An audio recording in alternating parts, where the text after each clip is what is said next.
Hello Internet, it's Bravo back with another Gloomhaven terrain vid.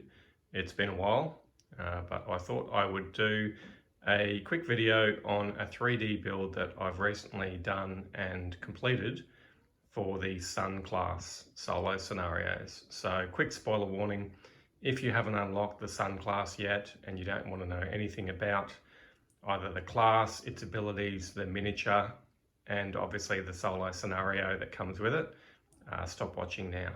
But otherwise, here we have the solo scenario Caravan Escort, which is from the solo scenario booklet.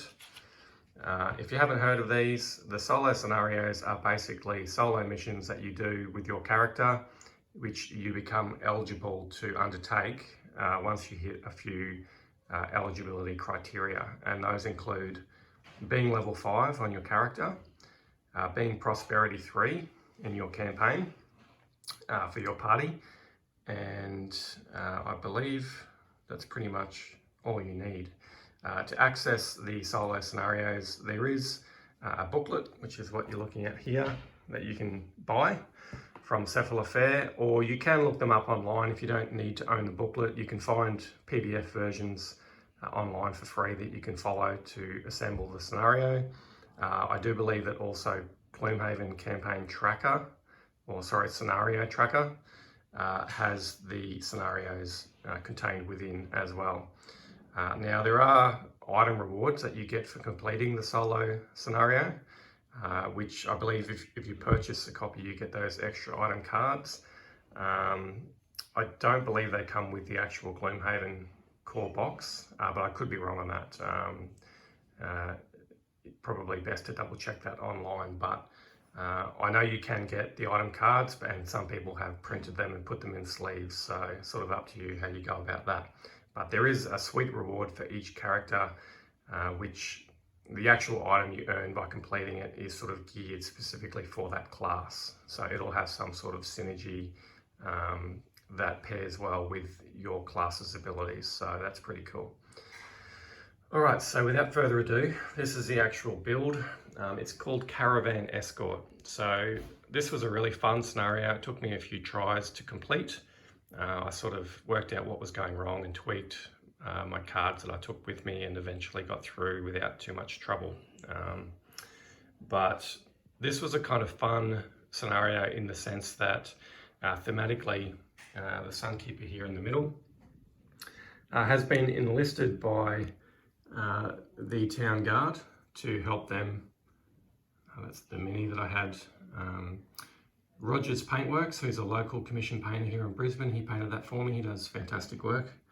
He's a lot better than I am at painting minis. So I digress.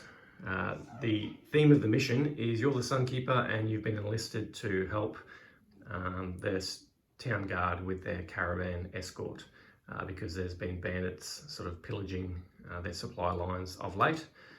So you're there to give them a hand. So the scenario is divided up into 3 waves, and each time you complete a wave by defeating the monsters, you reset here back in the middle with your 6 guard initially, but that eventually gets whittled down pretty quickly. On the 3rd wave, when I completed it, I think I had 2 left, and they were both on very low health. So you kind of got a balance between doing damage and taking out mobs, but whilst also trying to heal and or buff your allies, the town guard. So it was a lot of fun. You start with bandit archers and bandit guards. These are my proxy models for them. They all look like archers, but I had to sort of differentiate between normal bandit guards and archers, which I did using these numbered ring markers, which by the way are Robogon's great work from Thingiverse. I've provided links to them in previous videos, so check them out. So I beat the bandits and then reset, and then took on some Inox. I think it was an Inox guard, Inox shaman, and an elite Inox archer from memory, who sort of spawn in at the 4 corners. And then once you defeat them, your final wave includes some vermlings, I think scouts and shamans, and also a cave bear, which hit like a truck. So yeah, got through that eventually, I think it was my second or third attempt at the scenario. A big help I found, which I sort of cottoned onto right from the get-go, was Righteous Strength. Let me get this in focus. What a great card for the Sunkeeper to use on your very first turn, because obviously you start with 6 allies all around you. So by using this, you effectively get to dump 6 bless cards into your own deck because your allies use your deck to attack from. So that was an absolute no-brainer, and it loaded up my already pretty efficient attack deck with 6 more blesses. So that was, without that, it would have been a lot harder. That sort of made it a lot easier, having that many crits in my deck. I play a level 8 Sunkeeper called Artemis, and I've pretty much maxed out on perks. I've only got a few left that I need to get. So it's already a very good deck, and it was made even better by all those blesses. Now in terms of the build itself, these trees around the edges are purchased from Printable Scenery. They're the Gloomwood trees. They're really nice. I've got a few hobby trees from a previous wargaming build that I bought from Scenic Express, which I just sort of stick into foam. And the foam is magnetised to the metal sheet here, just for a bit of extra sort of immersion, making it seem like a forest. And then various different prints. There's some Robogon prints here. I think the logs and the bushes are from Robogon. John Rebellia, he does great work on Thingiverse. Probably one of the foremost Gloomhaven terrain providers on Thingiverse, that's for sure. I've also got, there's a stack of others. I'll try and get links up to them because there's so many different sources of files here.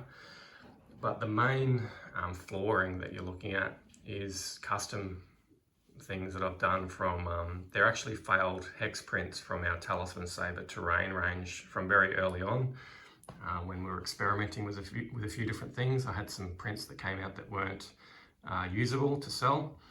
So I've actually used textured paint on top of them, and then added rocks and reeds and grass and some water effects with resin to create this sort of forest floor kind of look, which I've then added leaves on top of to make it look a little bit more natural. The leaves I use, which are probably the secret ingredient, is from Green Stuff World, natural leaf litter. It's not cheap, but it's worth the money, I think, because once you're finished and you sprinkle these on top, it gives that really sort of, I think, natural look and a lot of interest. So that's the floor. The rock walls around the sides are from the cave expansion for Talisman Saber Terrain. If you go to our website, www.talismansaberterrain.com, we have a cave expansion which we're about to launch, which is an add-on to our previous packs that we sell. And these are painted up a bit different because I wanted my set just to be a little bit different from what we sell. So I've gone for more a sort of sandstony, limestoney look, which I'm still not happy with. I need to keep working on the formula for those. But you'll see if you go to our website, we're finishing them in a more browny grey sort of natural cave colour. And yeah, that pack's looking really good. We're excited to launch it, and it's got a few cool extra features like, you know, dragon fossils wedged in bones and water effects, resin effects for the traps. We've got some cool poison traps with bones sort of trapped inside, and a few other bits and pieces that there's a bridge that goes across, which will be an extra add-on to the cave expansion. Things like that, which just sort of lift the level of detail and how elaborate your layouts can look. So let me just give you a bit of a,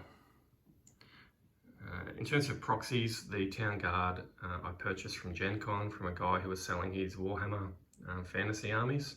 So they're Bretonians, which were pre-painted and quite cheap, so I grabbed a big bunch of them because I knew that proxy well for Town Guard. These bandits are all prints that I found on Thingiverse and had painted. So they're free files. I have linked them in previous videos. I think it was the Gloomhaven Town Square scenario, it might have been. So that's about all I wanted to cover off on. I'll try and get some more videos done. I've been a bit slack lately. We've had heaps going on with Talisman Saber Terrain, and then obviously with the whole COVID-19 situation, things have been pretty hectic at my work. I'm sure a lot of other people could probably relate. You're either sort of flat out at work, or unfortunately some people have lost their work, which obviously my heart goes out to those people, and I hope everyone's taking care in these crazy times. But that'll finish up. I'll work on another video.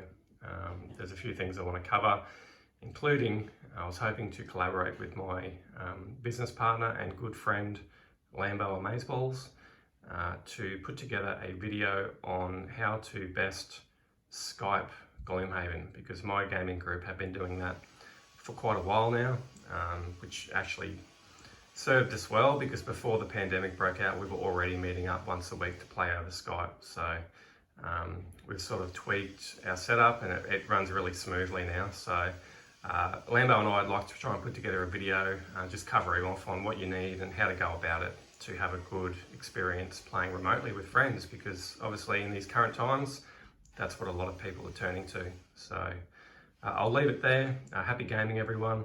Thanks for watching. If you haven't subscribed already or liked my videos, that also helps a lot, and I will see you in the next one.